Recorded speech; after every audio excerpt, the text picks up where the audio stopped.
रानी की जांघ पर बना तिल देख राजा के पैरों नीचे से जमीन खिसक गई। राजा ने विचार किया, हो न हो रानी की तस्वीर बनाने वाला ये चित्रकार इससे पहले भी रानी से मिल चुका है। मन में ये विचार आते ही राजा के तन बदन में आग लग गई। उसने मंत्री को आदेश दिया कि रानी की तस्वीर बनाने वाले उस चित्रकार को तुरंत बुलाओ। उससे कहना, राजा तुम्हारी कारीगरी से खुश होकर तुम्हें इनाम देना चाहते हैं। राजा का हुक्म पाकर मंत्री ने तुरंत उस चित्रकार को फिर से राजमहल बुलवा लिया।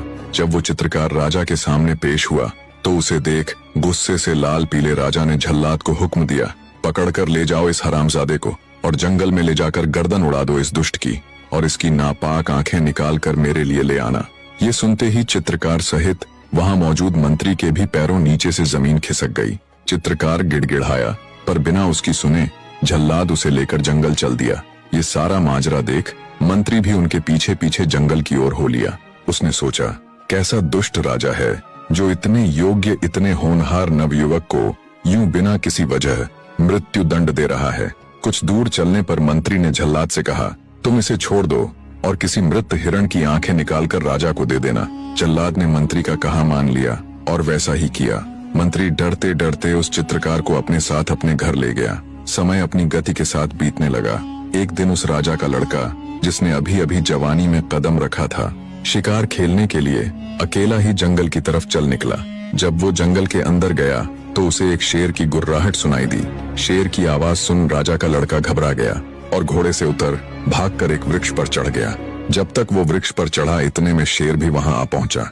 राजकुंवर ने जब वृक्ष पर चढ़कर देखा तो वहां ऊपर एक रीछ बैठा हुआ था। मारे भय के कुंवर के प्राण सूख गए। उसे घबराया देख रीछ बोला, डरो मत कुंवर, तुम मेरी शरण में आए हो। मैंने तुझे जीवन दान दिया, अब बिना किसी भय के तू आनंद के साथ यहाँ आराम कर। थोड़ी देर बाद रीछ बोला, रात होने वाली है, ऐसा करते हैं हम दोनों बारी बारी पहरा देते हैं। पहले आधी रात तक मैं पहरा दूंगा, जब तक तुम सो लेना, और आधी रात के बाद तुम्हारी बारी। रीछ की बात से कुंवर खुशी खुशी सहमत हो गया। इस तरह राजकुंवर सोने लगा और रीछ पहरा देने।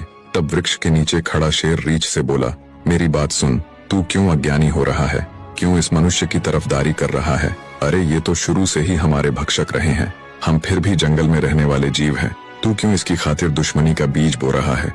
एक काम कर, इसे नीचे फेंक दे, हम दोनों इसे खाकर अपनी भूख मिटा लेंगे। ऐसा अवसर फिर नहीं मिलने वाला। शेर की बात सुन रीछ ने जवाब दिया, सुनो अज्ञानी बाघ,